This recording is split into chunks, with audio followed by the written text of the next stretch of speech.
ये छोटा सा एरिया मिडिल ईस्ट में अगली बड़ी वॉर की वजह बन सकता है। ये है गोलान हाइट्स, इसराइल और सीरिया के बीच मौजूद एक पथरीला इलाका जो कई सालों से एक हॉटस्पॉट बना हुआ है। लेकिन आखिर ये छोटा सा एरिया इतना इंपॉर्टेंट क्यों है, इसे समझने के लिए हमें 1967 में जाना होगा, जब 6 डे वॉर में इसराइल ने अपने अरब पड़ोसियों से लड़ते हुए गोलान हाइट्स पर कब्जा कर लिया। इसराइल को इस जमीन की सिर्फ ख्वाहिश ही नहीं थी, बल्कि ये उसकी जरूरत भी थी, क्योंकि गोलान हाइट्स का एक जबरदस्त स्ट्रेटेजिक एडवांटेज है कि जो भी इसे कंट्रोल करेगा वो नीचे दुश्मन पर नजर रख सकता है। तो इसराइल यहाँ से सीरिया के फौजियों पर नजर रखकर अपने आप को आराम से डिफेंड कर सकता था। लेकिन ये इलाका सिर्फ फौजी अहमियत नहीं रखता, बल्कि ये पानी के हवाले से भी बहुत इंपॉर्टेंट है। इसराइल की 1/3 वाटर सप्लाई इन्हीं पहाड़ियों से आती है, और एक ऐसे रीजन में जहाँ पानी की इतनी कमी है, वहाँ पानी सोने से भी ज्यादा कीमती रिसोर्स बन जाता है। दूसरी तरफ सीरिया के लिए गोलान हाइट्स एक नेशनल प्राइड का मसला है। वो इसे वापस हासिल करना चाहता है ताकि अपनी खोई हुई इज्जत बहाल करे और वाटर रिसोर्सेज को वापस अपने कब्जे में करे। सीरिया हमेशा से ये कहता आया है कि इसराइल के साथ पीस तभी हो सकता है जब वो उसे गोलान हाइट्स वापस करे।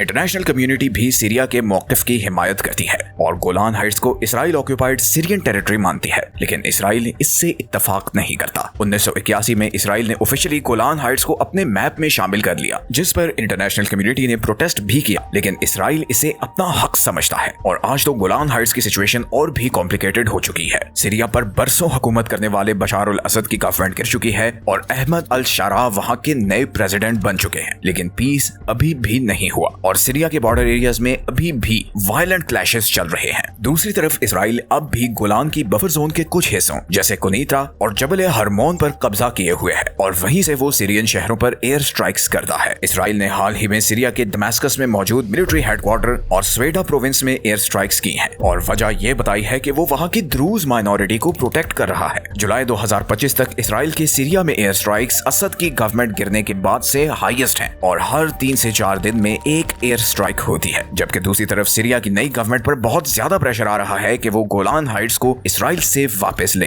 लेकिन इस वक्त सीरिया में बहुत इंस्टेबिलिटी है, बिकॉज सितंबर 2025 में इलेक्शन है और नई गवर्नमेंट अभी तक स्टेबल नहीं हुई और सीरिया में मौजूद डिफरेंट ग्रुप्स एक बार फिर आपस में लड़ना शुरू हो गए हैं और ये ग्रुप्स सेंट्रल गवर्नमेंट की बात भी नहीं सुनते। और इसी सब के बीच असद रेजिम के सपोर्टर्स भी दोबारा बॉर्डर एरियाज पर एक्टिव हो गए हैं। तो सीरिया इस वक्त एक केओस में है और कोई भी एक मिस्टेक गोलान हाइट्स को एक बड़ी वॉर में धकेल सकती है और इसीलिए Golan Heights is the Middle East next major flash point.